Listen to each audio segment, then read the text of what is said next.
వివాదాస్పద వ్యాఖ్యలతో ఎప్పటికప్పుడు వార్తల్లో నిలిచే జ్యోతిష్కుడు వేణుస్వామి మరోసారి సంచలన వ్యాఖ్యలు చేశారు. మాంసం, మద్యం, ఆధ్యాత్మిక ఆచారాలపై ఓ ఇంటర్వ్యూలో ఆయన చేసిన వ్యాఖ్యలు ఇప్పుడు తీవ్ర చర్చకు దారితీశాయి.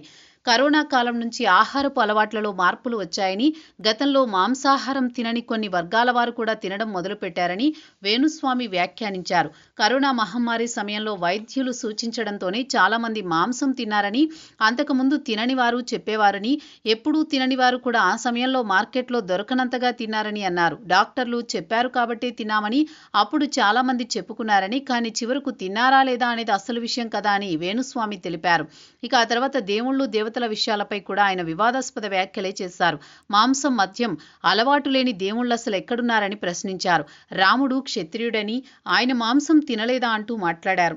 చాలా మంది దేవతలు కూడా సురాపానం తీసుకున్నారని చెప్పారు. సురాపానం అంటే మద్యం, సారా అంటూ వ్యాఖ్యానించారు. అప్పట్లో ఇప్పటిలా అనేక మద్యం కంపెనీలు లేవని, అందుకే ఒకటే సురాపానం ఉండేదని అన్నారు. ఇప్పుడు పూల నుంచి తీసే సారానే ఉంటుందని, కాలక్రమంలో రుచులు మారాయని వ్యాఖ్యానించారు. అయితే తమను టార్గెట్ చేయడానికి ఏదో ఒక అంశం కావాలనే ఉద్దేశంతో విమర్శలు చేస్తున్నారని వేణుస్వామి ఆరోపించారు. దశమహావిద్యలు తెలుసుకోవాలంటే కామాఖ్య దేవాలయానికి వెళ్లాలని, దానికి భారీ ఖర్చవుతుందని చెప్పారు. సుమారు 30,000 ఖర్చు చేసి అక్కడ ఏం జరుగుతుందో తెలిస్తే తనపై స్పష్టత వస్తుందని వ్యాఖ్యానించారు. తన మాటలు నమ్మేవారు నమ్ముతారని, నమ్మని వారు నమ్మరని, తనకు అందులో పట్టింపు లేదని వేణుస్వామి చెప్పారు.